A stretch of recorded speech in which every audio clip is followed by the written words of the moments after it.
Assalomu alaykum qadrli yurtdoshlar, qadrli kanalimiz a'zolari. Xudo xolasa navbatdagi 14 kishilik Xurram fasondagi komplektimiz tayyor bo'ldi. Xudo xolasa azizlar 14 kishilik xonini xuddi shu turgan holat 320 ga 120 holat ishladik. Endi shunaqangi betini o'yma qilib berdik. Oyoqlarni aytadigan bo'lsak, yangilik shunaqangi high-tech holatda qilib berdik. Xudo xolasa stullarimiz yongi oyoq ostida bo'ldi azizlar, mana. Machalkalari bemalol 12 sm qo'yildi.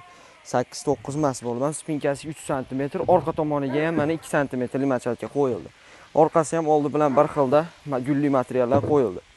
Xuddi shu turgan holatini 9,5 million so'mga qilib berdik. Navoiy viloyatiga qilib berdik, xudo xolasa. Xon taxta qilib bemalol xonlarni ham ishlataveradi. Yog'ochlari 100% yong'oqda bo'ldi. Bemalol xonlarni ham xon taxta qilib ishlatsanglar bo'laveradi. Hozir buni upakovka qilib yuklab joylab beramiz. Kamaz gaplashdik, kamazga yuklab joylab beramiz. Chiroyli qilib olib borib beradi. Xuddi shuni 16 talik deyiladimi, 12 talik deyiladimi, chiroyli qilib beraveramiz. 12 talik holati 8,5 million so'mga, 14 talik holati 9,5 million so'mga tayyor bo'ldi. Holilar xonaning razmerini uzaytirib turibroq qilib beramiz. Holilar kaltaroq qilib beramiz. Aytilgan razmerda, aytilgan sifatda qilib beraveramiz. Stullarimiz 100% yong'oqda bo'ldi. Barcha viloyatga dastavkalarimiz bor azizlar.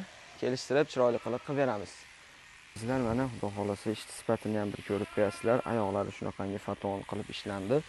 Shunaqangi bejirimgina high-tech qilib ishlandi azizlar. Gulli materiallar qo'yildi. Holilar shunaqa spinkasini tuymali, holilar shunaqangi materiallar qo'yib beraveramiz azizlar. Xonlari xon taxta bo'ladi. Stullarimiz 100% yong'oqda bo'ldi. Orqasizlar bir ko'rib bahol bersanglar bo'laveradi. Barcha viloyatga dastavkalarimiz bor. Xuddi shu turgan komplektimizni azizlar Navoiy viloyatiga qilib berdik.